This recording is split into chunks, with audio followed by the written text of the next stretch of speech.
ಕಾರ್ಯಕ್ರಮದ ಮೊದಲಿಗೆ ಕೇಳಿ ಮಿನುಗುವ ತಾರೆ, ವಿದ್ಯಾ ಗಣೇಶ್ ಕುರುವೇರಿ ಇವರಿಂದ ಕಥೆ. ಫೋನ್ ರಿಂಗ್ ಆಗುವ ಶಬ್ದ ಕೇಳಿದರೂ ತನ್ನ ಕೆಲಸದಲ್ಲಿ ನಿರತಳಾಗಿದ್ದಳು ಕೌಸಲ್ಯ. ಈ ಫೋನೊಂದು ಇದ್ದರೂ ಕಷ್ಟ, ಇಲ್ಲದಿದ್ದರೂ ಕಷ್ಟ. ಫೋನ್ ತೆಗಿಲಿಕ್ಕೆ ಹೋದರೆ ನಾನು ಹಿಡಿದ ಕೆಲಸ ಬಾಕಿ ಆಗ್ತದೆ. ಗಂಡ ಮನೆಗೆ ಬರುವುದರ ಒಳಗೆ ನನ್ನ ಕೆಲಸಗಳನ್ನು ಮುಗಿಸಿ ಕೂತ್ಕೊಳ್ಬೇಕು. ಮಗಳಿಗೆ ಇವತ್ತು ರಜೆ ಆದ ಕಾರಣ ನಾನು ಅವಳ ಹತ್ರನೇ ಕೂತಿದ್ದೆ. ಹಾಗಾಗಿ ತುಂಬ ಹೊತ್ತು ಓದಿದ್ಲು. ಆದರೆ ನನ್ನ ಸಮಯ ಹೋದದ್ದೇ ನನಗೆ ಗೊತ್ತಾಗಲಿಲ್ಲ ಎಂದು ತನ್ನಿಂತಾನೇ ಮಾತನಾಡುತ್ತಾ ಅಡುಗೆ ಮನೆಯಲ್ಲಿ ಅಡ್ಡಾಡುತ್ತಿದ್ದಳು ಕೌಸಲ್ಯ. ಕೌಸಲ್ಯ ಕಟ್ಟುನಿಟ್ಟಾಗಿ ಮನೆ ಜವಾಬ್ದಾರಿಯನ್ನು ನಿರ್ವಹಿಸುವ ಗೃಹಿಣಿ. ಅವಳ ಗಂಡ ಚಂದ್ರಶೇಖರ ಬ್ಯಾಂಕಿನಲ್ಲಿ ಉದ್ಯೋಗಿ. ಅವನಿಗೆ 2 ವರ್ಷಕ್ಕೊಮ್ಮೆ ಕೆಲಸದಲ್ಲಿ ವರ್ಗಾವಣೆಯಾಗುತ್ತಿತ್ತು. ಮಗಳು ಐಶ್ವರ್ಯ ಹುಟ್ಟಿ ಶಾಲೆಗೆ ಹೋಗಲು ಪ್ರಾರಂಭಿಸಿದ ನಂತರ ಕೌಸಲ್ಯ ಮಗಳ ವಿದ್ಯಾಭ್ಯಾಸಕ್ಕಾಗಿ ಅವಳ ಸ್ವಂತ ಮನೆಯಲ್ಲಿ ಮಗಳ ಜೊತೆ ನಿಂತಳು. ಗಂಡ ತಿಂಗಳಿಗೊಮ್ಮೆ ಬಂದು ಹೋಗುತ್ತಿದ್ದ. ಇವತ್ತು ಗಂಡ ಬರುವ ದಿವಸ. ಗಂಡ ಚಂದ್ರಶೇಖರನಿಗೆ ಪ್ರಾಯ 55 ದಾಟಿದ್ದು ಮಾತ್ರವಲ್ಲದೆ ಮಧುಮೇಹ ಕಾಯಿಲೆಯು ಅವನ ದೇಹದ ಒಳಗೆ ಪ್ರವೇಶಿಸಿ ಬಿಟ್ಟಿತ್ತು. ಬ್ಯಾಂಕಿನಲ್ಲಿ DGM ಪೋಸ್ಟಿಗೆ ಮುಟ್ಟಿದ್ದ ಅವನು. ದಿನ ಬೆಳಿಗ್ಗೆ ಎದ್ದು ಮನೆಯಿಂದ ಹೊರಟರೆ ರಾತ್ರಿ ಎಷ್ಟು ಹೊತ್ತು ಅಂತ ಇಲ್ಲ ಮನೆಗೆ ಬರುವುದಕ್ಕೆ. ಕೆಲಸದ ಒತ್ತಡದಲ್ಲಿ ಅವನಿಗೆ ಮನೆ ಕಡೆ ಗಮನ ಕೊಡಲು ಸಮಯ ಸಾಕಾಗುವುದಿಲ್ಲ. ಭಾನುವಾರ 1 ದಿನ ರಜೆಯಾದರೂ ಕೂಡ ಅವನ ಪಾಲಿಗೆ ಅದು ಮಾಯವಾಗಿತ್ತು. ಕಳೆದ ಸಲ ಪರೀಕ್ಷೆ ಮಾಡಿಕೊಳ್ಳಲು ಡಾಕ್ಟ್ರಲ್ಲಿ ಹೋಗಿದ್ದಾಗ ಚಂದ್ರಶೇಖರ ಹೀಗೆ ಹೇಳಿದ್ದುಂಟು. ಆಫೀಸ್ ಚೇರಲ್ಲಿ ಕೂತು ಕೂತು ಹೊಟ್ಟೆ ಬಂದದು ಮಾತ್ರವಲ್ಲದೆ ರಕ್ತದೊತ್ತಡ, ಮಧುಮೇಹ ಎಲ್ಲವೂ ನನಗೆ ಅಂಟಿಕೊಂಡು ಬಿಟ್ಟಿದೆ ಡಾಕ್ಟ್ರೇ. ನೀವು ಹೇಳಿದ ಹಾಗೆ ರೈಸ್ ಕಡಿಮೆ ಮಾಡಿದ್ದೇನೆ. ಇನ್ನೊಂದು ಕೇಳಬೇಕು ಅಂತ ಇದ್ದೆ. ಈ ನಾರ್ತ್ ಇಂಡಿಯನ್ ಅವರೆಲ್ಲ ದಿನಾಲು ರೊಟ್ಟಿ ತಿನ್ನುವವರಲ್ಲ, ಅವರಿಗೆ ಡಯಾಬಿಟಿಸ್ ಬರುವುದು ಹೇಗೆ ಡಾಕ್ಟ್ರೆ ಎಂದ ಅವನ ಕುಶಾಲಿನ ಮಾತಿಗೆ ಜೋರಾಗಿ ನಕ್ಕರು ಡಾಕ್ಟರ್. ಅವನಿಗಾಗಿ ಇವತ್ತು ಚಪಾತಿ ಮಾಡಲು ಹೊರಟಿದ್ದಳು ಕೌಸಲ್ಯ. ಈ ರಾತ್ರಿ ಹೊತ್ತಿನಲ್ಲಿ ಪುನಃ ಫೋನ್ ರಿಂಗ್ ಆಯಿತು. ಅಬ್ಬಬ್ಬಾ, ಎಂತ ಈ ಫೋನ್ ಆಗಾಗ ಕೂಗಿದ್ರೆ ಹೇಗೆ? ನಾನು ನನ್ನ ಕೆಲಸ ಬಿಟ್ಟು ಬರ್ಲಿಕ್ಕೆ ಆಗ್ತದ? ಮಗಳು ಐಶ್ವರ್ಯ ಮೇಲೆ ಕೋಣೆಯಲ್ಲಿ ಓದಿಕೊಳ್ಳುತ್ತಿದ್ದಾಳಲ್ವಾ, ಅವಳಿಗೆ ಕಿರಿಕಿರಿ ಆಗಬಹುದು. ಯಾರಂತ ನೋಡಿ ಬರ್ತೇನೆ ಎಂದು ಹೇಳುತ್ತಾ ಲಟ್ಟಣಿಗೆಯನ್ನು ಒಂದು ಕೈಯಲ್ಲಿ ಹಿಡಿದು ಇನ್ನೊಂದು ಕೈಯಲ್ಲಿ ಚಪಾತಿ ಲಟ್ಟಿಸಲು ಹೊರಟ ಉಂಡೆಯನ್ನು ಹಿಡಿದು ಮುಖದ ಮೇಲೆ ಬಿದ್ದ ಕೂದಲನ್ನು ಬಲಕೈಯ ಹಿಂಬದಿಯಿಂದ ದೂಡುತ್ತಾ ಫೋನನ್ನು ಬಗ್ಗಿ ನೋಡಿದಳು. ಈ ಕನ್ನಡಕ ಇಲ್ಲದೆ ನನಗೆ ಫೋನಲ್ಲಿ ಬರೆದದ್ದು ಕಾಣುವುದೇ ಇಲ್ಲ. 2 ಸಲ ಬಗ್ಗಿ ಬಗ್ಗಿ ಫೋನನ್ನು ನೋಡಿದಳು. ಕಾಣುವುದೇ ಇಲ್ಲ. ಬಲೆ ಕಟ್ಟಿದಾಗೆ ಕಾಣ್ತದೆ ಎಂದು ಗುಣುಗಿದಳು. ಕಳೆದ ವಾರ ಡಾಕ್ಟ್ರಲ್ಲಿ ಹೋಗಿ ಕೇಳಿದ್ದಳು. ನಿಮಗೆ 50 ವರ್ಷ ಪ್ರಾಯ ಆಯ್ತಲ್ಲ, ಇಷ್ಟು ವರ್ಷ ತನಕ ಕನ್ನಡಕ ಇಲ್ಲದೆ ಇದ್ದದೇ ದೊಡ್ಡ ವಿಷಯ ಅಂತ ಹೇಳಿ ಕನ್ನಡಕ ಕೊಟ್ಟೇ ಬಿಟ್ರು ಡಾಕ್ಟ್ರು. ಅದನ್ನು ಇಟ್ಟು ಅಭ್ಯಾಸ ಮಾಡದೇ ಇದ್ದ ಕಾರಣ ಅದು ಕಿರಿಕಿರಿ ಆಗುತ್ತಿತ್ತು ಅವಳಿಗೆ. ಕನ್ನಡಕ ಇಡ್ಲಿಕ್ಕೆ ಪುನಃ ಕೈ ತೊಳೆಯಬೇಕು. ನನ್ನ ಕೆಲಸ ಮುಗಿಸಿಯೇ ಬರ್ತೇನೆ ಎಂದು ಹೇಳುತ್ತಾ ಚಪಾತಿಯ ಮಿಕ್ಕಿದ ಉಂಡೆಗಳನ್ನು ಲಟ್ಟಿಸಲು ಹೊರಟಳು ಕೌಸಲ್ಯ. 1 ಚಪಾತಿ ಲಟ್ಟಿಸಿ ಆಗುವುದರ ಒಳಗೆ ಕಾಲಿಂಗ್ ಬೆಲ್ ಟಿಂಗ್ ಟಾಂಗ್ ಅಂತ ಶಬ್ದ ಮಾಡಿತು. ಓಹೋ, ಒಟ್ಟಿನಲ್ಲಿ ನನ್ನ ಕೆಲಸ ಇವತ್ತು ಬೇಗ ಬೇಗ ಆಗುವುದಿಲ್ಲ, ಅದಂತೂ ನಿಜ ಅಂತ ಹೇಳುತ್ತಾ ಬಾಗಿಲು ತೆರೆದಳು ಕೌಸಲ್ಯ. ನೀಲಿ ಕಲರ್ ಟಾಪ್ ಮತ್ತು ಕ್ರೀಮ್ ಕಲರ್ 3/4 ಹಾಕಿಕೊಂಡು ನಿಂತಿದ್ದಳು ಐಶ್ವರ್ಯಾಳ ಗೆಳತಿ ರಜತ. ರಜತಾಳ ಮನೆ ಇವರ ಮನೆಗಿಂತ 4 ಮನೆ ಆಚೆ ಇತ್ತು. ಈ ಹೊತ್ತಿನಲ್ಲಿ ಇವಳು ಯಾಕೆ ಬರಬೇಕು? ಏನೇ ವಿಷಯ ಇದ್ದರೂ ಅವಳು ಫೋನ್ ಮಾಡ್ತಾಳೆ ಅಷ್ಟೆ ಎಂದು ಮನದೊಳಗೆ ಅಂದುಕೊಳ್ಳುತ್ತಾ, ಅರೇ ಬಾರೆ ಒಳಗೆ, ಏನು ಇಷ್ಟೊತ್ತಿನಲ್ಲಿ ಬಂದಿದ್ಯಾ, ಒಳಗೆ ಬಾ ಅಂತ ಅವಳನ್ನು ಕರೆದಳು ಕೌಸಲ್ಯ. ರಜತಾ ಅವಳ ತಂದೆ ತಾಯಿಗೆ ಒಬ್ಬಳೇ ಮಗಳು. ತಂದೆ ತಾಯಿ ಇಬ್ಬರೂ ಕೂಡ ಉದ್ಯೋಗದಲ್ಲಿ ಇದ್ದರು. 2 ವಾರ ಹಿಂದೆ ರಜತಾಳ ಅಮ್ಮ ದೇವಸ್ಥಾನದಲ್ಲಿ ಸಿಕ್ಕಿದ್ಲು. ಅವಳನ್ನು ಮೆಡಿಕಲ್ ಲೈನಿಗೆ ತರಬೇಕು ಎನ್ನುವುದೇ ನಮ್ಮಿಬ್ಬರ ಇಚ್ಛೆ. ಅವಳಿಗೂ ಕೂಡ ಅದರಲ್ಲಿ ಆಸಕ್ತಿ ಉಂಟು. ಮತ್ತೆ ಹಣ ಕೊಟ್ಟೆಲ್ಲ ನಾವು ಸೇರಿಸ್ಲಿಕ್ಕಿಲ್ಲ, ನೀನು ಮೆರಿಟಲ್ಲೇ ಸೀಟ್ ತೆಗಿಬೇಕು ಎಂದು, ಈಗಿನಿಂದಲೇ ಚೆನ್ನಾಗಿ ಓದಬೇಕು ಎಂದು ನಾವು ಅವಳಲ್ಲಿ ಹೇಳಿದ್ದೇವೆ ಅಂತ ಹೇಳಿದ್ದಳು ರಜತಾಳ ಅಮ್ಮ ಶಾಂತಲ. ಶಾಂತಲನ ಮಾತನ್ನು ಕೇಳಿದ ಕೌಸಲ್ಯ ತನ್ನ ಮನದೊಳಗೆ ಮಗಳು ಐಶ್ವರ್ಯ ಕೂಡ ಬಿಳಿ ಕೋಟು ಹಾಕಿಕೊಂಡು ಕೈಯಲ್ಲಿ ಸ್ಟೆಥಸ್ಕೋಪ್ ಹಿಡಿದುಕೊಂಡು ಓಡಾಡುವ ದೃಶ್ಯವನ್ನು ನೆನೆಸುತ್ತಾ ಹಿಗ್ಗಿದಳು. ನಾನು ಕೂಡ ನನ್ನ ಮಗಳನ್ನು ಡಾಕ್ಟ್ರು ಮಾಡಬೇಕು ಅಂತ ಅಂದಿದ್ದೇನೆ ಎಂದು ಹೇಳಿದಳು ಕೌಸಲ್ಯ. ಮಕ್ಕಳಿಗೆ ನಿಮ್ಮ ನಿರ್ಧಾರದಲ್ಲಿ ಇಷ್ಟ ಇದೆಯಾ ಇಲ್ವಾ ಅಂತ ಕೇಳಿಕೊಳ್ಳಿ ಮೊದಲಿಗೆ. ನಿಮ್ಮ ಪಾಡಿಗೆ ನಿರ್ಧಾರ ತೆಕ್ಕೊಂಡು ಅವರ ಮೇಲೆ ಅದನ್ನು ಹೇರಿದರೆ ಮುಂದೆ ತೊಂದರೆಯಾಗುತ್ತದೆ ಎಂದು ಹೇಳಿದಳು ಶಾಂತಲ. ಹಾಗೆಲ್ಲ ಏನೂ ಆಗುವುದಿಲ್ಲ. ಅವಳಿಗೆ ಬೇಕಾದುದರನ್ನೆಲ್ಲ ನಾನು ನೋಡಿ ನೋಡಿ ಮಾಡ್ತಾ ಇದ್ದೇನೆ. ನನಗೆ ಚಿಕ್ಕ ವಯಸ್ಸಿನಲ್ಲಿ ಕಲಿಯಲು ಆಗಲಿಲ್ಲ, ಅದಕ್ಕೆ ಪೂರಕವಾದ ವಾತಾವರಣವೂ ಸಿಗಲಿಲ್ಲ.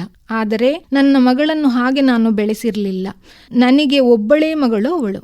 ನಾನು ಜೀವನದಲ್ಲಿ ಏನೆಲ್ಲ ಸಾಧಿಸಲಿಲ್ಲವೋ ಅದರನ್ನೆಲ್ಲ ನನ್ನ ಮಗಳು ಸಾಧಿಸಬೇಕು ಎಂದು ಅನಿಸಿದ್ದೇನೆ ಎಂದು ಮುಗಿಸಿದ್ದಳು ಕೌಸಲ್ಯ.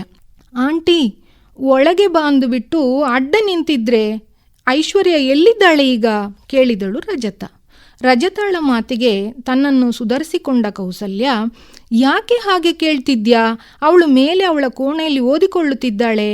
1 ಗಂಟೆ ಮೊದಲುವರೆಗೆ ನಾನು ಅವಳ ಪಕ್ಕದಲ್ಲೇ ಕೂತಿದ್ದೆ. ಅವಳಿಗೆ ಮನಸ್ಸಿಲ್ಲ ಓದಲಿಕ್ಕೆ ಇವತ್ತು. ನನ್ನ ಒತ್ತಾಯಕ್ಕೆಂತ 4 ಗಂಟೆ ಹೊತ್ತು ಪುಸ್ತಕವನ್ನು ಹಿಡಿದು ಕೂತ್ಕೊಂಡಿದ್ಲೋ ಎಂದು ಹೆಮ್ಮೆಯಿಂದ ಹೇಳಿಕೊಂಡು ರಜತನನ್ನು ಒಳಗೆ ಕರೆದೊಯ್ದಳು. ಆಂಟಿ, ನೀವು ಎಷ್ಟು ಆರಾಮವಾಗಿ ಮಾತನಾಡ್ತಾ ಇದ್ದೀರಿ, ನನಗೆ ಯಾಕೋ ಗಾಬರಿ ಆಗ್ತಾ ಇದೆ ಎಂದು ಹೇಳಿದ ರಜತಾಳ ಮುಖವನ್ನು ಗಮನಿಸಿದಳು ಕೌಸಲ್ಯ. ಅವಳ ಮುಖದಲ್ಲಿ ಅಲ್ಲಲ್ಲಿ ಸ್ವಲ್ಪ ಸ್ವಲ್ಪ ಬೆವರು ನಿಂತು ಏನೋ ಒಂದು ಭೀಕರ ಘಟನೆಯನ್ನು ನೋಡಿ ಬಂದವಳಾಗೆ ಕಾಣುತ್ತಿದ್ದಳು. ಏನಾಯಿತು ರಜತ? ನಾನು ಹೊರಗೆ ಹೋಗಲೇ ಇಲ್ಲ. ಐಶ್ವರ್ಯಾಳ ಹತ್ರನೇ ಕೂತಿದ್ದೆ. ಇನ್ನು 1 ತಿಂಗಳಲ್ಲಿ ಫೈನಲ್ ಎಕ್ಸಾಮ್ ಹತ್ತಿರ ಬರ್ತಾ ಇದೆ ಅಲ್ವಾ?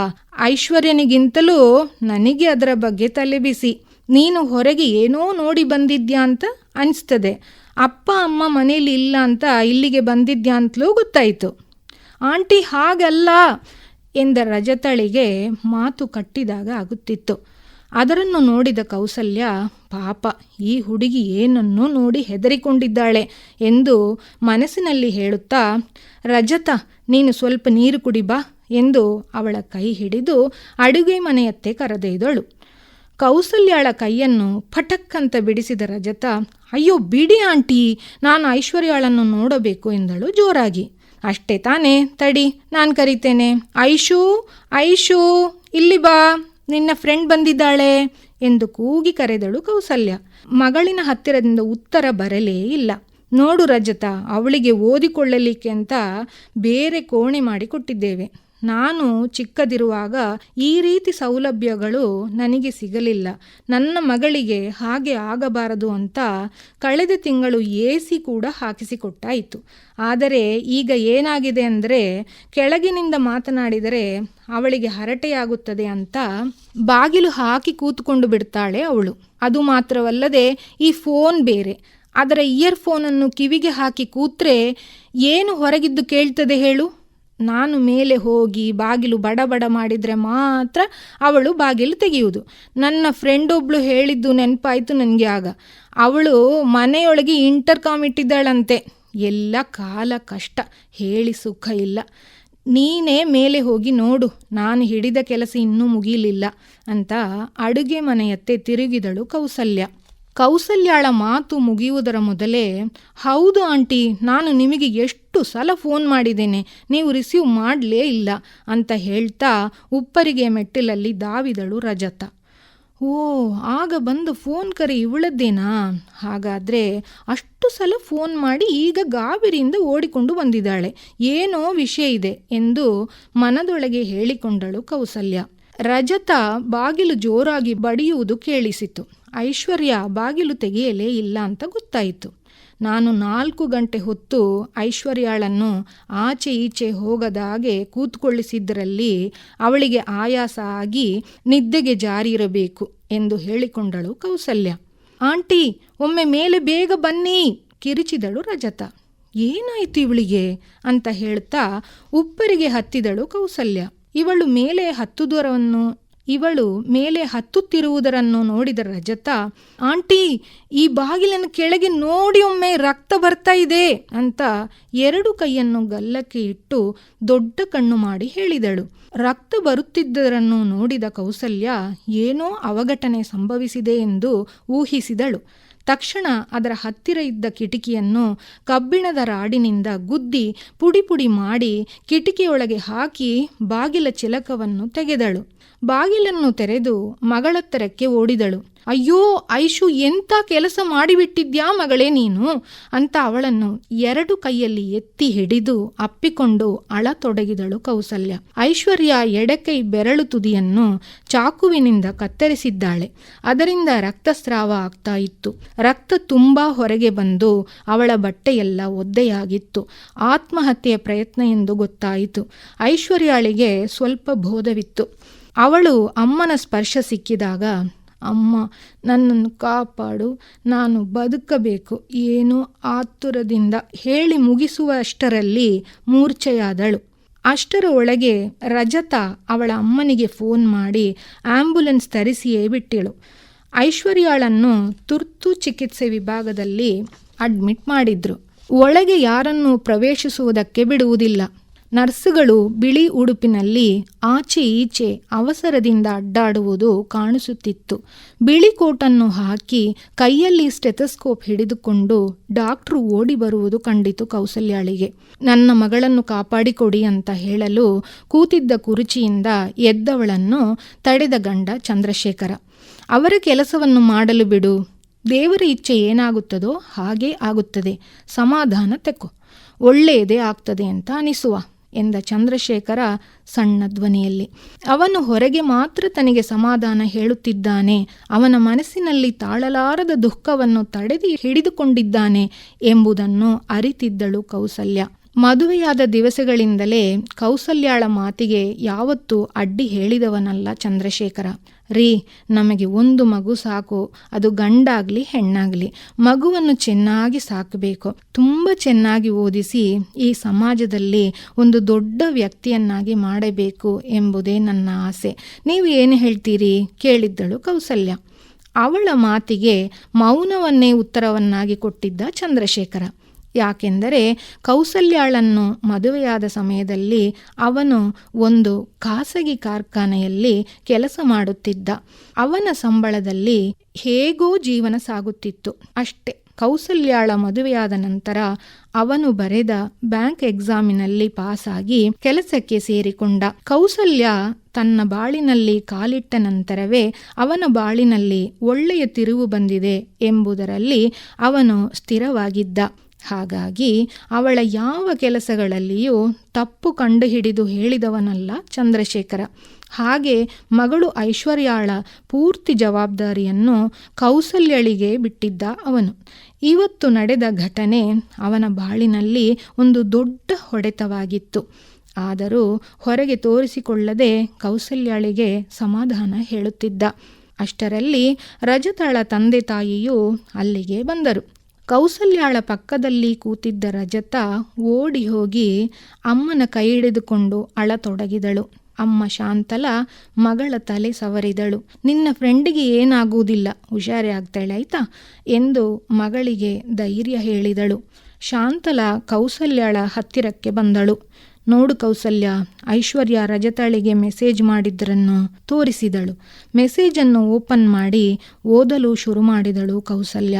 ನನ್ನ ಅಪ್ಪ ಅಮ್ಮ ನನ್ನನ್ನು ತುಂಬ ಚೆನ್ನಾಗಿ ನೋಡಿಕೊಳ್ಳುತ್ತಿದ್ದಾರೆ. ನನ್ನ ಅಪ್ಪ ಅಮ್ಮನಿಗೆ ನಾನು ಡಾಕ್ಟರ್ ಆಗಬೇಕು ಎನ್ನುವ ಆಸೆ. ನನಗೆ ಅದರಲ್ಲಿ ಸ್ವಲ್ಪವೂ ಇಷ್ಟ ಇಲ್ಲ. ತಂದೆಯ ಹತ್ತಿರ ಹೇಳಿಕೊಳ್ಳಲು ಅವರ ಕೆಲಸದ ಒತ್ತಡವನ್ನು ನೋಡಿ ನಾನು ಸುಮ್ಮನಾಗುತ್ತೇನೆ. ಅಮ್ಮನ ಆಸೆಯನ್ನು ಪೂರೈಸಲಿಕ್ಕೆ ಆಗದ ಅಬಲೆ ಆಗುತ್ತೇನೋ ನಾನು ಎಂದು ಭಯ ಬರುತ್ತಿದೆ. ಅಂತಿಮ ಪರೀಕ್ಷೆ ಹತ್ತಿರ ಬರುತ್ತಾ ಇದ್ದಾಗೆ ಅಮ್ಮನ ಒತ್ತಡ ಜಾಸ್ತಿ ಆಗ್ತಾ ಇದೆ. ಇನ್ನೊಂದು ಕಡೆ ಶಾಲೆಯ ಕೆಲಸಗಳು ಮತ್ತು ಶಿಕ್ಷಕ ಶಿಕ್ಷಕಿಯರಿಂದ ಒಳ್ಳೆಯ ಅಂಕ ಪಡೆದು ಶಾಲೆಗೆ ಹೆಮ್ಮೆ ತರಬೇಕು ಎನ್ನುವ ಒತ್ತಡ. ಇದರ ನಡುವೆ ಸಿಲುಕಿಕೊಂಡು ನಾನು ಕರಗಿ ಹೋಗುತ್ತಿದ್ದೇನೆ. ಇವತ್ತಂತೂ ನನ್ನ ಅಮ್ಮ ದಿನಪೂರ್ತಿ ನನ್ನನ್ನು ಓದಲು ಕೂತ್ಕೊಳಿಸಿದಳು. ನಾನು ಕೈಯಲ್ಲಿ ಪುಸ್ತಕ ಹಿಡಿದರೂ ನನ್ನ ಗಮನ ಅದರಲ್ಲಿ ಇರಲಿಲ್ಲ. ನನಗೆ ಅಮ್ಮನಲ್ಲಿ ಹೇಳಿಕೊಳ್ಳಲಿಕ್ಕೆ ಭಯ. ಯಾಕೆಂದರೆ ಅಮ್ಮ ನನ್ನ ಮೇಲೆ ಅಷ್ಟು ನಂಬಿಕೆ ಇಟ್ಟಿದ್ದಾಳೆ. ನಾಳೆ ಪುನಃ ಶಾಲೆಗೆ ಹೋಗಬೇಕು. ಅಲ್ಲಿಯ ಪರಿಸ್ಥಿತಿಯನ್ನು ನಾನು ಎದುರಿಸಬೇಕು. ನನಗೆ ವಿಪರೀತ ಆಲೋಚನೆಗಳು ಮನದೊಳಗೆ ಬರುತ್ತಾ ಇದೆ. ಇದರಿಂದ ಬಿಡುಗಡೆ ಹೊಂದಲು ದಾರಿ ಹುಡುಕುತ್ತಾ ಚಾಕುವನ್ನು ಕೈಗೆ ಹಿಡಿದುಕೊಂಡಿದ್ದೇನೆ ಎಂದು ಮುಗಿಸಿದ್ದಳು. ಅದರನ್ನು ಓದಿದ ಕೌಸಲ್ಯಾಳಿಗೆ ತಾನು ಕುಳಿತಿದ್ದ ಜಾಗ ಭೂಕಂಪದಲ್ಲಿ ಅಲಗಾಡಿದಾಗೆ ಆಗುತ್ತಿತ್ತು. ನನ್ನ ಆಸೆಗಳನ್ನೆಲ್ಲ ಅವಳ ಮೇಲೆ ಹೇರಿದೆ. ಮಗಳ ಮನಸ್ಸಿನಲ್ಲಿ ಏನಿದೆ ಅಂತ ತಿಳಿದುಕೊಳ್ಳಲೇ ಇಲ್ಲ. ನಾವು ಜೀವನದಲ್ಲಿ ಮಾಡಬೇಕು ಎಂದು ಅಂದಿದ್ದರನ್ನು ನಾವೇ ಮಾಡಿ ತೋರಿಸಬೇಕೇ ವಿನಃ ಮಕ್ಕಳ ಮೇಲೆ ಹೇರಬಾರದು ಎಂದು ಮನದೊಳಗೆ ಹೇಳಿಕೊಂಡಳು ಕೌಸಲ್ಯ. ದೇವರೇ, ನನ್ನ ಮಗಳನ್ನು ಕಾಪಾಡಿಕೊಡು. ನನ್ನ ಬುದ್ಧಿ ಹಾಳಾದದ್ದಕ್ಕೆ ಅವಳಿಗೆ ಶಿಕ್ಷೆ ಕೊಡಬೇಡ ಎನ್ನುತ್ತಾ ಅವಳ ಇಷ್ಟ ದೇವರಿಗೆಲ್ಲ ಹರಿಕೆ ಹೇಳಿದಳು ಕೌಸಲ್ಯ. ICU ಒಳಗಿನಿಂದ ಬಾಗಿಲು ತೆರೆದು ಓಡಿಕೊಂಡು ಬಂದು ಹೇಳಿದಳು ನರ್ಸ್, 4 ಬಾಟಲು B+ ರಕ್ತ ಬೇಕಾಗಿದೆ. ಬೇಗ ಅದಕ್ಕೆ ಏರ್ಪಾಡು ಮಾಡಿ. ಇಲ್ಲಿ ಸ್ಟಾಕ್ ಕಡಿಮೆ ಉಂಟು. ತುಂಬ ರಕ್ತಸ್ರಾವ ಆಗಿದೆ. ತಕ್ಷಣ ರಜತಾಳ ತಂದೆ ಬಂದು ಹೇಳಿದರು, ನಾನು ಕೊಡ್ತೇನೆ, ನನ್ನದು ಅದೇ ಬ್ಲಡ್ ಗ್ರೂಪ್ ಅಂತ ಹೇಳುತ್ತಾ ನರ್ಸಿನೊಟ್ಟಿಗೆ ನಡೆದರು. ನಿಶಬ್ದವಾದ ವಾತಾವರಣ ಅಲ್ಲಿ ಸೃಷ್ಟಿಯಾಗಿತ್ತು. ಎಲ್ಲರೂ ಅವರವರ ಆಸನದಲ್ಲಿ ಸಪ್ಪೆ ಮುಖ ಮಾಡಿಕೊಂಡು ಕುಳಿತಿದ್ದರು. ಅಲ್ಲಿ ಗೋಡೆಯಲ್ಲಿ ಇತ್ತ ಗಡಿಯಾರದಲ್ಲಿ ಮುಳ್ಳು ಚಲಿಸುವುದು ಟಿಕ್ ಟಿಕ್ ಅಂತ ಕೇಳುತ್ತಿತ್ತು. ಆ ಸಮಯದಲ್ಲಿ ಕೌಸಲ್ಯಳ ಫೋನ್ ರಿಂಗ್ ಆಯಿತು. ಅವಳಿಗೆ ಬ್ಯಾಗ್ ಒಳಗಿನಿಂದ ಫೋನ್ ಹುಡುಕಿ ತೆಗೆಯಲು ಮನಸ್ಸಿಲ್ಲದೆ ಸುಮ್ಮನೆ ಕುಳಿತಿದ್ದಳು. ಫೋನ್ ಒಮ್ಮೆ ರಿಂಗ್ ಆಗಿ ನಿಂತಿತ್ತು. 2ನೇ ಸಲ ರಿಂಗ್ ಆದಾಗ ಚಂದ್ರಶೇಖರ ಹೇಳಿದ, ಆ ಫೋನನ್ನು ರಿಸೀವ್ ಮಾಡು. ಒಮ್ಮೆ ಮಾಡಿದ ಅದೇ ತಪ್ಪನ್ನು ಪುನಃ ಮಾಡುತ್ತಿದ್ಯಾ ನೀನು ಎಂದ. ಪೂರ್ತಿ ಮನಸ್ಸಿಲ್ಲದೆ ಗಂಡನ ಮಾತಿಗೋಸ್ಕರ ಬ್ಯಾಗಿನಿಂದ ಫೋನನ್ನು ಹೊರಗೆ ತೆಗೆದಳು ಕೌಸಲ್ಯ. ಐಶ್ವರ್ಯಾಳ ಹೆಡ್ಮಿಸ್ ಫೋನ್ ಮಾಡ್ತಾ ಇದ್ದಾರೆ. ಇವರು ಯಾಕೆ ಇಷ್ಟೊತ್ತಿನಲ್ಲಿ ಫೋನ್ ಮಾಡ್ತಾ ಇದ್ದಾರೆ? ಇವರಿಗೆ ಐಶ್ವರ್ಯ ವಿಷಯ ಗೊತ್ತಾಯಿತೋ ಏನೋ. ಏನು ಮಾಡುದೀಗ? ಫೋನನ್ನು ಕಿವಿಗೆ ಇಟ್ಟು ಹಲೋ ಹೇಳಿದಳು. ಐಶ್ವರ್ಯಾಳ ಪೋಷಕರಲ್ವಾ? ನಮಸ್ತೆ ಮೇಡಮ್ ಅಂತ ಹೆಡ್ಮಿಸ್ಸಿನ ಧ್ವನಿ ಕೇಳಿತು. ಹೌದು ಎಂದು ಸಣ್ಣ ಸ್ವರದಲ್ಲಿ ಉತ್ತರಿಸಿದಳು ಕೌಸಲ್ಯ. ಮೇಡಮ್, ನಿಮಗೆ ಒಂದು ಸಿಹಿ ಸುದ್ದಿ ತಿಳಿಸಲು ರಾತ್ರಿಯಾದರೂ ಪರವಾಗಿಲ್ಲ ಅಂತ ಫೋನ್ ಮಾಡಿದ್ದೇನೆ. ಐಶ್ವರ್ಯಾಳಿಗೆ ಮಾಡಿದೆ, ಅವಳು ರಿಸೀವ್ ಮಾಡಲಿಲ್ಲ. ಹಾಗೆ ನಿಮಗೆ ಮಾಡಿದ್ದೇನೆ. ಐಶ್ವರ್ಯ ಬರೆದ ಕಥೆಯೊಂದು ಜಿಲ್ಲಾ ಮಟ್ಟದ ಕಥಾ ಸ್ಪರ್ಧೆಯಲ್ಲಿ ಪ್ರಥಮ ಬಹುಮಾನ ಪಡೆದು ನಮ್ಮ ಶಾಲೆಗೆ ಹೆಮ್ಮೆಯನ್ನು ತಂದುಕೊಟ್ಟಿದ್ದಾಳೆ ಅವಳು. ಐಶ್ವರ್ಯಾಳಿಗೂ ನಿಮಗೂ ಅಭಿನಂದನೆಗಳು. ಐಶ್ವರ್ಯ ನಿದ್ದೆ ಮಾಡಿದ್ದಾಗಿದ್ದರೆ ನಾಳೆ ಈ ವಿಷಯವನ್ನು ಅವಳಿಗೆ ತಿಳಿಸಿ ಎಂದು ಹೇಳುತ್ತಾ ಕರೆಯನ್ನು ನಿಲ್ಲಿಸಿದರು. ಅವರ ಮಾತನ್ನು ಕೇಳಿದವಳಿಗೆ ಯಾರೋ ತಲೆಗೆ ಜೇನುತುಪ್ಪವನ್ನು ಸುರಿದ ಹಾಗೆ ಆಯಿತು. ಆದರೆ ಕೌಸಲ್ಯಾಳಿಗೆ ಈ ಸಂತೋಷವನ್ನು ಪೂರ್ತಿ ಅನುಭವಿಸಲು ಆಗಲಿಲ್ಲ. ತನ್ನ ಮಗಳು ಬದುಕಿ ಬರುತ್ತಾಳೋ ಇಲ್ಲವೋ ಎನ್ನುವ ಚಿಂತೆಯೇ ಅವಳನ್ನು ಕಾಡುತ್ತಿತ್ತು. ಗಂಡನನ್ನು ಕರೆದು ವಿಷಯ ತಿಳಿಸಿದಳು. ಇವಳಿಗೆ ಬರವಣಿಗೆಯಲ್ಲಿ ಆಸಕ್ತಿ ಇತ್ತು ಅಂತ ಗೊತ್ತೇ ಆಗಿರಲಿಲ್ಲ ನನಗೆ ಅಂತ ಹೇಳಿದವಳ ಕಣ್ಣಲ್ಲಿ ನೀರು ಉಕ್ಕಿ ಬಂತು. ಅವಳು ಬಾಗಿಲು ಹಾಕಿ ಕೂತಿದ್ದ ಸಮಯದಲ್ಲೆಲ್ಲ ಬರೆಯುತ್ತಾ ಇದ್ದಿರಬೇಕು. ನಾನು ಅವಳು ಫೋನ್ ನೋಡಿಕೊಂಡು ಸಮಯ ಹಾಳು ಮಾಡುತ್ತಿದ್ದಾಳೆ ಅಂತ ಅಂದುಕೊಂಡಿದ್ದೆ. ನಾನು ತಪ್ಪು ಮಾಡಿಬಿಟ್ಟಿರಿ ಅಂತ ಗಂಡನ ಹೆಗಲಲ್ಲಿ ತಲೆಯಿಟ್ಟು ಅತ್ತಳು ಕೌಸಲ್ಯ. ಅಮ್ಮ, ನಾನು ಬದುಕಬೇಕು ಅಂತ ಐಶ್ವರ್ಯ ಕೊನೆಗೆ ಹೇಳಿದ ಮಾತುಗಳು ಅವಳ ಕಿವಿಯಲ್ಲಿ ಕೇಳುತ್ತಿತ್ತು. ಅವಳ ಬಾಡಿ ಹೋದ ಮುಖ ಕಣ್ಣಲ್ಲಿ ತುಂಬಿ ನಿಂತಿತ್ತು. ICUವಿನ ಬಾಗಿಲು ತೆರೆಯುವ ಶಬ್ದ ಕೇಳಿ ಎಲ್ಲರೂ ಕಾತುರದಿಂದ ತಿರುಗಿ ನೋಡಿದರು. ಅವರ ಹತ್ತಿರಕ್ಕೆ ಬಂದ ಡಾಕ್ಟರ್, ನಿಮ್ಮ ಮಗಳು ಕ್ರಿಟಿಕಲ್ ಕಂಡೀಷನ್ ಅನ್ನು ದಾಟಿದ್ದಾಳೆ. ಪ್ರಜ್ಞೆ ಬಂದಿದೆ. ಸ್ವಲ್ಪ ಹೊತ್ತಿನಲ್ಲಿ ಚೇತರಿಸಿಕೊಳ್ಳುತ್ತಾಳೆ. ನೀವು ಅವಳ ಹತ್ತಿರಕ್ಕೆ ಹೋಗಿ ಮಾತನಾಡಲು ಈಗ ಅವಕಾಶ ಇಲ್ಲ. ಅವಳು ಇಮೋಷನಿಗೆ ಒಳಗಾಗುವುದು ಬೇಡ. ಹಾಗೆ ಹೇಳಿ ಅಲ್ಲಿಂದ ಸರಿದರು ಡಾಕ್ಟರ್. ಡಾಕ್ಟರ್ ಹೇಳಿದ ಮಾತನ್ನು ಕೇಳಿದ ಕೌಸಲ್ಯಳಿಗೂ ಚಂದ್ರಶೇಖರನಿಗೂ ಹೋದ ಜೀವ ಮರುಕಳಿಸಿ ಬಂದಾಗೆ ಆಯಿತು. ರಜತಾಳ ಕೈ ಹಿಡಿದು ಅತ್ತಳು ಕೌಸಲ್ಯ. ನೀನು ಸರಿಯಾದ ಸಮಯಕ್ಕೆ ಬಂದಿದ್ದಕ್ಕೆ ಆಯಿತು. ಇಲ್ಲದಿದ್ದರೆ ನಾನು ಅವಳನ್ನು ಊಟಕ್ಕೆ ಕರೆಯಲು ಉಪ್ಪರಿಗೆಗೆ ಹೋಗುತ್ತಿದ್ದೆ ಅಷ್ಟೇ. ನಿನಗೆ, ನಿನ್ನ ಅಪ್ಪ ಅಮ್ಮ ಎಲ್ಲರಿಗೂ ನಾನು ಧನ್ಯವಾದ ಎಷ್ಟು ಸಲ ಹೇಳಿದರೂ ಸಾಲದು ಎಂದು ಕೈ ಜೋಡಿಸಿದಳು ಕೌಸಲ್ಯ. ಚಪ್ಪಾಳೆಯ ಧ್ವನಿ ಮುಗಿಲು ಮುಟ್ಟುತ್ತಿದ್ದುದನ್ನು ಕೇಳಿ ಕೌಸಲ್ಯ ತನ್ನ ಹಳೆಯ ನೆನಪುಗಳಿಂದ ಹಿಂತಿರುಗಿದಳು. ತಾನು ಈಗ ಕುಳಿತಿರುವುದು ಒಂದು ದೊಡ್ಡ ಸಭಾಂಗಣದಲ್ಲಿ. ತನ್ನ ಮನದೊಳಗೆ ಇಷ್ಟು ಹೊತ್ತು ಬಂದು ಹೋದದ್ದು ಹಳೆಯ ನೆನಪುಗಳು ಎಂಬ ಅರಿವಾಯಿತು ಅವಳಿಗೆ. ಇವತ್ತು ಐಶ್ವರ್ಯ ರಾಜ್ಯಪಾಲರ ಕೈಯಿಂದ ಪುರಸ್ಕಾರ ಸ್ವೀಕರಿಸುತ್ತಿದ್ದಾಳೆ. ಅವಳು ಬರೆದ ಮಕ್ಕಳ ಮನದೊಳಗೆ ಎನ್ನುವ ಕಥಾ ಸಂಕಲನವು ಯುವ ಪುರಸ್ಕಾರಕ್ಕೆ ಆಯ್ಕೆಯಾಗಿತ್ತು.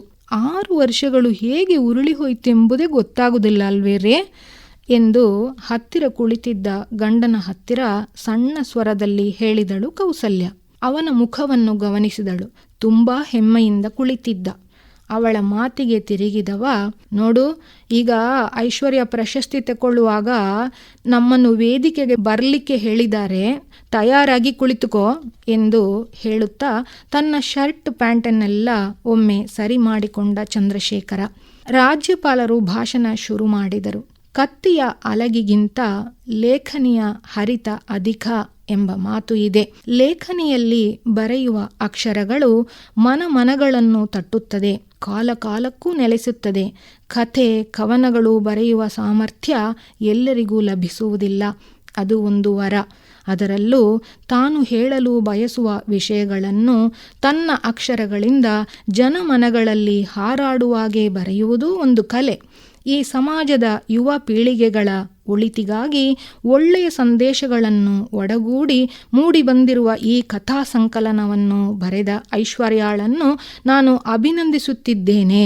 ಈಗಿನ ಕಾಲದಲ್ಲಿ ತಂತ್ರಜ್ಞಾನ ಮತ್ತು ವೈದ್ಯಕೀಯ ಮುಂತಾದ ಕ್ಷೇತ್ರಗಳನ್ನು ತನ್ನ ಮಕ್ಕಳು ಆಯ್ಕೆ ಮಾಡಿಕೊಳ್ಳಬೇಕು ಎಂದು ಅನಿಸುವ ತಂದೆ ತಾಯಿಯರ ಮಧ್ಯೆ ತನ್ನ ಮಗಳನ್ನು ಸಾಹಿತ್ಯ ಕ್ಷೇತ್ರದಲ್ಲಿ ಮಿನುಗುವ ತಾರೆಯನ್ನಾಗಿ ಮಾಡಿದ ಹೆತ್ತವರನ್ನು ನಾನು ಶ್ಲಾಘಿಸುತ್ತಿದ್ದೇನೆ ಎಂದು ಅವರ ಮಾತು ಮುಗಿದಾಗ ಅಲ್ಲಿ ನೆರೆದಿದ್ದ ಜನರ ಕಣ್ಣುಗಳೆಲ್ಲ ಇವರಿಬ್ಬರ ಮೇಲೆ ನಿಂತದ್ದು ಅರಿವಾಯಿತು ಕೌಸಲ್ಯಾಳಿಗೆ. ಮಾರನೇ ದಿವಸದ ದಿನಪತ್ರಿಕೆ, ವಾರಪತ್ರಿಕೆ ಎಲ್ಲ ಐಶ್ವರ್ಯಾಳದ್ದೇ ಸುದ್ದಿಯಿತ್ತು. ಒಂದು ವಾರಪತ್ರಿಕೆಯಲ್ಲಿ ಕೌಸಲ್ಯ ತನ್ನ ಮನಸ್ಸಿನ ಮಾತುಗಳನ್ನು ಹೀಗೆ ಹಂಚಿಕೊಂಡಿದ್ದಳು. ತಾಯಿ ಹಕ್ಕಿಯು ತನ್ನ ಮರಿಗಳನ್ನು ಸಾಕುತ್ತದೆ. ಮರಿಗಳಿಗೆ ರೆಕ್ಕೆ ಬಂದಾಗ ಹಾರಲು ಕಲಿಸುತ್ತದೆ. ಮರಿಗಳು ತಾನಾಗಿ ಹಾರುವ ತನಕ ಕಲಿಸುತ್ತಾನೇ ಇರುತ್ತದೆ. ಆದರೆ ಅದನ್ನು ಇಂಥ ದಿಕ್ಕಿನಲ್ಲಿಯೇ ಹಾರಬೇಕು ಅಂತ ಒತ್ತಾಯಿಸುವುದಿಲ್ಲ. ಮನುಷ್ಯ ಜನ್ಮ ಪಡೆದ ನಾವು ಮಕ್ಕಳನ್ನು ನಮ್ಮ ಮನದೊಳಗೆ ಅಂದುಕೊಂಡ ಹಾದಿಯಲ್ಲಿಯೇ ಅವರು ಬರಬೇಕು ಅಂತ ಒತ್ತಾಯಿಸುತ್ತೇವೆ. ಮಕ್ಕಳನ್ನು ಪ್ರೋತ್ಸಾಹಿಸಬೇಕು. ಅವರವರ ಸಾಮರ್ಥ್ಯಕ್ಕೆ ಅನುಗುಣವಾಗಿ ಅವರು ಜೀವನದ ಹಾದಿಯನ್ನು ಆಯ್ಕೆ ಮಾಡುತ್ತಾರೆ. ಅವರ ಹಾದಿ ತಪ್ಪದಾಗೆ ಒಳ್ಳೆಯ ಸಂಸ್ಕಾರವನ್ನು ಕೊಟ್ಟು ಬೆಳೆಸುವುದು ಹೆತ್ತವರ ಕರ್ತವ್ಯವೇ ವಿನಃ ನಮ್ಮ ಆಶೆ ಅಭಿಲಾಷೆಗಳನ್ನು ಅವರ ಮೇಲೆ ಹೇರಬಾರದು ಎಂದು ತನ್ನ ಅನುಭವಗಳನ್ನು ಹೇಳಿಕೊಂಡು ಮುಗಿಸಿದ್ದಳು ಕೌಸಲ್ಯ. ಇದುವರೆಗೆ ಮಿನುಗುವ ತಾರೆ ವಿದ್ಯಾ ಗಣೇಶ್ ಕುರುವೇರಿ ಅವರು ಪ್ರಸ್ತುತಪಡಿಸಿದ ಕಥೆ ಕೇಳಿದಿರಿ. ಮುಂದೆ ಕೇಳಿ BK ಸುಮಿತ್ರಾ ಹಾಗೂ ML ಸುಧಾಕರ್ ಹಾಡಿರುವ ಜನಪದ ಗೀತೆ.